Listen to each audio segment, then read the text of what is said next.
Ambo sebenarnya sebulan bulan Syawal baru ni tak mari sini.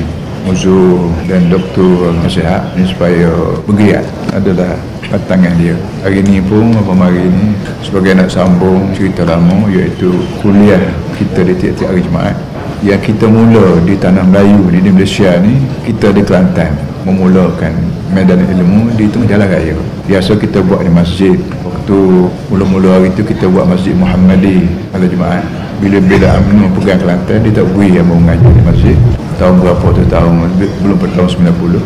Lepas tu kita mari buat di pejabat PAS ni, atas sebelah atas, tapi dengan sebab makin ramah. Dan minta daripada bandaran peluang pada kita dulu atas jalan raya. Bukan kan saja ramah, tapi nak tunjuk bahawa pada masyarakat mengajar agama ni bukan di masjid je, bukan di balai soh je, di mana-mana sekalipun. Bahkan kita kalau boleh ya, di radio kita mengajar agama, di TV kita mengajar agama.